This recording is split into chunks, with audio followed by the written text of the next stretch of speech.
As I work on my carvings for the Endangered Alphabets project, I'm struck time and again by the genius of the pencil.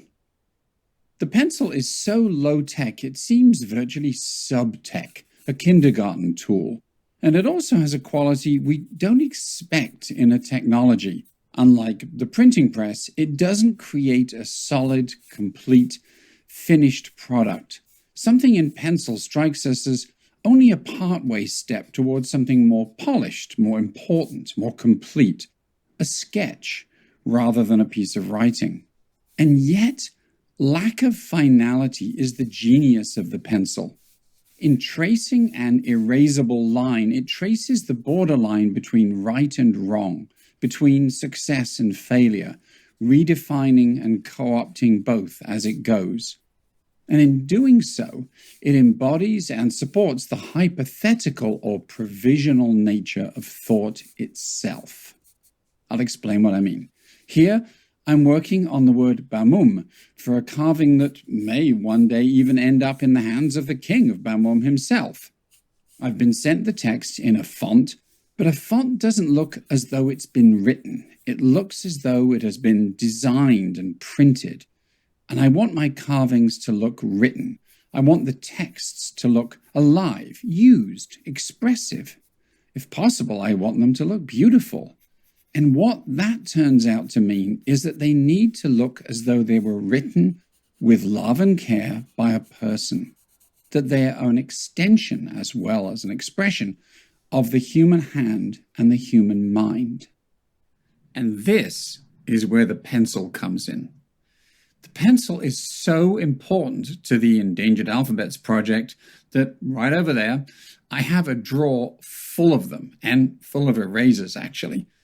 And as I sit down with my piece of wood, it starts to become clear how intimately the pencil is connected to the project and to the act of writing and even to the act of thinking.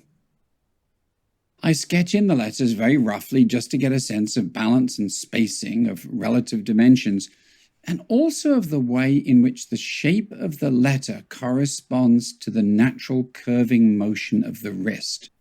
I'm looking to find what comes naturally, and also what looks unnatural.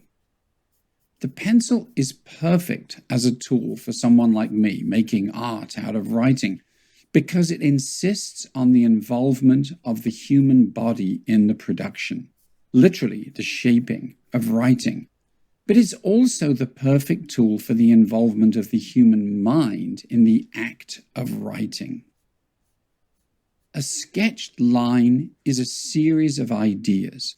What the pencil does is to externalize those ideas so we can see them and test them in a constant series of small challenges. Is this it? Is this it? Does this look saggy? Does this curve too sharply? And the point is, this is how we think.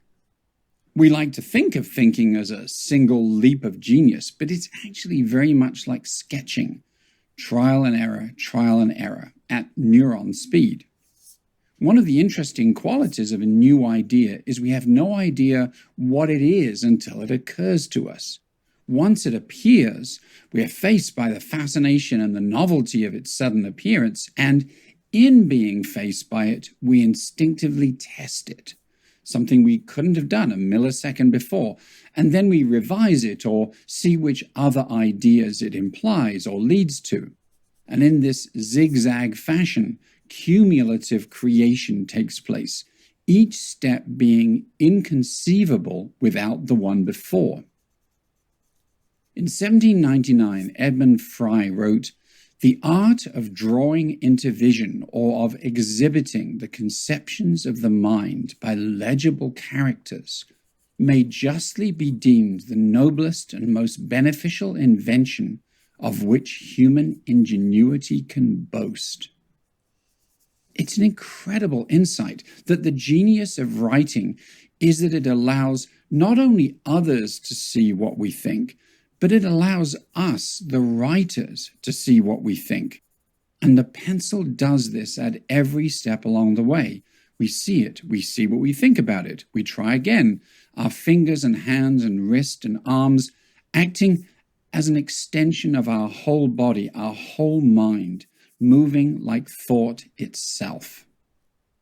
The pencil is not a form of artificial intelligence. Artificial intelligence is, in a sense, an externalization of thought and even an abdication of our thinking process. We are giving that job to a machine, to something else. The pencil is the opposite. The pencil is a device that enables us to see our thinking, to improve our thinking. In a way, it makes us more intelligent.